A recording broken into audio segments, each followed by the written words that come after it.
মোদী আর হিন্দুস্তানের সাথে বন্ধুত্ব করতে চাইছেন, সেই বড় দলকে বলতে চাই, নতুন জালেম হবেন না। বাংলার পবিত্র মাটিতে ভারতীয় আধিপত্যবাদ চলবে না। রহমানুর রহিম, জুলাই ঐক্য আয়োজিত আজকের এই সমবেত জনতাকে জানাই আমার দল জাগপার পক্ষ থেকে সংগ্রামী সালাম এবং শুভেচ্ছা। আসসালামু আলাইকুম। সংগ্রামী সাথী এবং বন্ধুগণ, এই বছর অগাস্ট মাসের 6 তারিখ খুনি হাসিনাকে ফেরতের দাবিতে আমার দল জাগপার পক্ষ থেকে ভারতীয় দূতাবাস ঘেরাও করতে এসেছিলাম। সেদিন বাড্ডার মোড়ে আমাদেরকে পুলিশ থামিয়ে দিয়েছিল।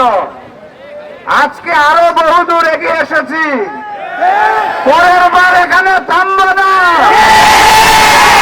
দূতাবাসে ঢুকে যাবো ইনশাআল্লাহ।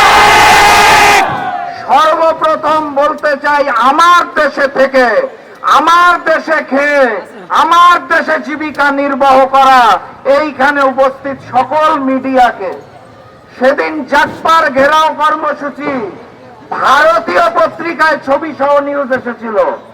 বাংলাদেশের জাতীয় দৈনিক 2টা ব্যতীত কেউ ছাপতে সাহস পায় নাই।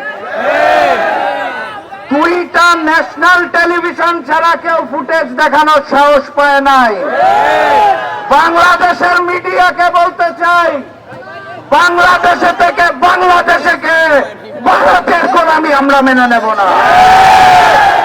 এরপর বলতে চাই বাংলাদেশের রাজনৈতিক দলগুলোকে, আপনারা মনে করেন ক্ষমতায় থাকতে হলে বোধহয় হিন্দুস্তানের বন্ধুত্ব প্রয়োজন।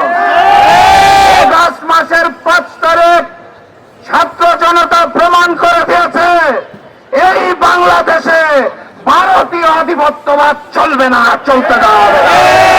অতএব যারা নতুন করে নরেন্দ্র মোদী আর হিন্দুস্তানের সাথে বন্ধুত্ব করতে চাইছেন, সেই বড় দলকে বলতে চাই, নতুন জালেম হবেন না। বাংলার পবিত্র মাটিতে ভারতীয় আধিপত্যবাদ চলবে না। সর্বশেষ আমি হিন্দুস্তানকে বলতে চাই, আমার দেশের সীমান্তে হত্যা চলবে না, অবৈধ পুশিং চলবে না, 54টি অভিন্ন নদীর পানির ন্যায্য ইচ্ছা লাগবে, খুনি হাসিনাকে ফেরত দিতে হবে। হাদির উপর আক্রমণ করা সন্ত্রাসীদের আপনারা রক্ষা করছেন, তাদেরকে ফেরত দিতে হবে। দ্রুততম সময়ের মধ্যে ফেরত না দিলে, আপনারা নাকি 71-এ আমাদের সহযোগিতা করেছেন, আমরাও মুক্তিকামী 7 সিস্টারকে সহযোগিতা করতে চাই। 71-এর যদি কোনো ঋণ থাকে আপনাদের কাছে, সেই ঋণ এবার পূরণ করতে চাই, 7 সিস্টারকে স্বাধীন করে দাও। আর আমার দেশের প্রশাসন যারা পিছে দাঁড়িয়ে রয়েছেন, তাদেরকে বলতে চাই, বাংলাদেশের মুক্তিকামী জনতাকে আপনারা রুখতে পারেন, ভারত থেকে আসা গুলি রুখতে পারেন না কেন? আপনাদের কাছে তথ্য থাকার পরেও আপনারা যদি হিন্দুস্তানি গোলামি করার জন্য প্রস্তুত থাকেন, তাহলে আপনাদের বিরুদ্ধে আরো একটি অভ্যুত্থান হবে ইনশাআল্লাহ। বাংলাদেশে হিন্দুস্তান এবং হিন্দুস্তানের কোন বন্ধুত্বকে আমরা মেনে নেব না ইনশাআল্লাহ। নারায়ে তাকবীর।